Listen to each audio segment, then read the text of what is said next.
Hi,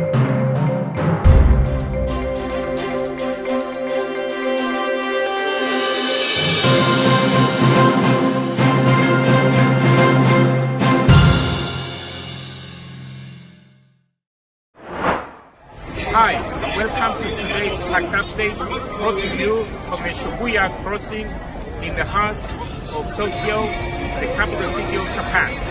In today's webcast, we'll cover the most important tax developments for March 2019. So let's move inside and start the webcast.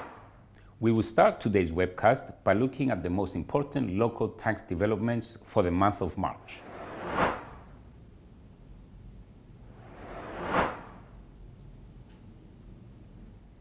The bills covered in our previous webcast regarding bank loan restructurings have now been voted into law and published in the official gazette on the 15th of March 2019.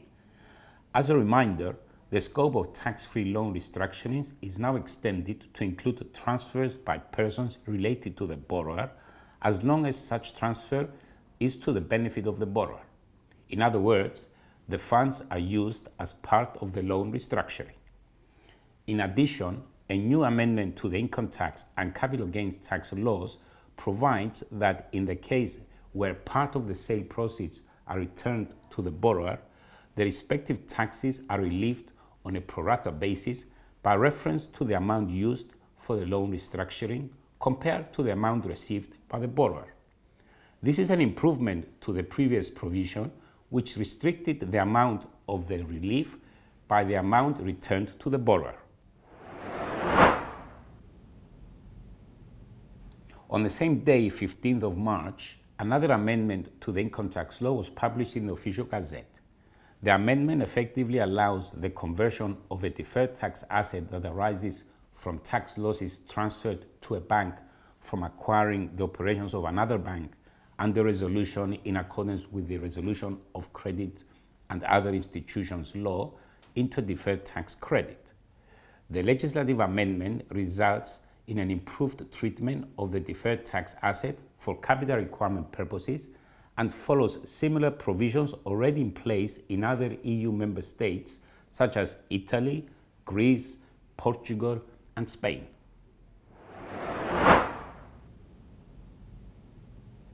Moving on to what has developed to be a very hot topic these last couple of months.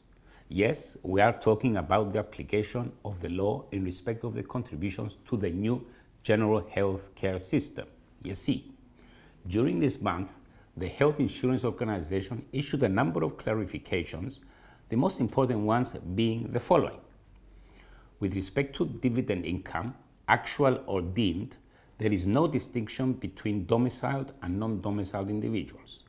As such, the tax residency of the individual as defined in the income tax law will determine whether such individual is subject to the contributions.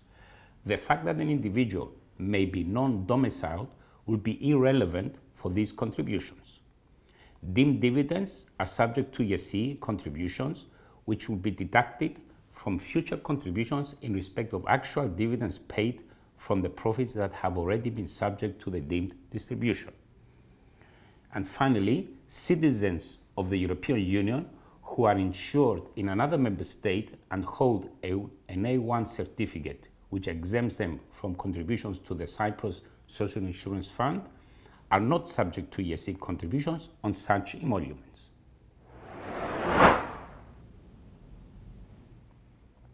We will now have a quick look at some tax treaty developments.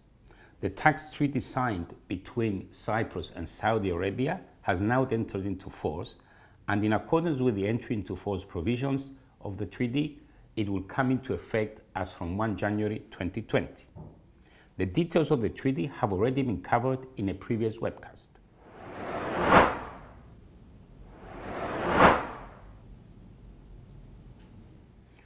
Moving on to international developments, in late February, the European Court of Justice issued decisions in 6 cases concerning the Danish withholding tax treatment of dividends and interest and the concept of beneficial ownership in the context of the EU parent subsidiary and the interest and royalty directives. The court held that EU member states should deny tax treaty relief provided in the directives in situations where taxpayers use the directives for abusive or fraudulent purposes, even when there are no specific domestic law provisions targeting such abuse. On the 12th of March, the EU issued a revised list of non-cooperative jurisdictions for tax purposes.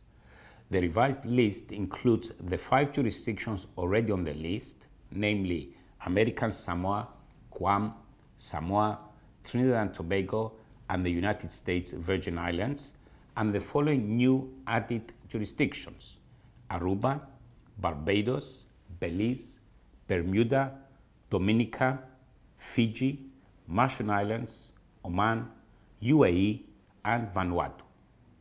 The list is concluded based on each country's level of compliance with international standards on information exchange and adoption of relevant measures in countering harmful tax practices. No or nominal tax countries were given until the end of February 2019 to put in place the relevant legislation, and while the majority of the latter countries added to the list have legislated economic substance rules on time, the UAE is one that has yet to do so.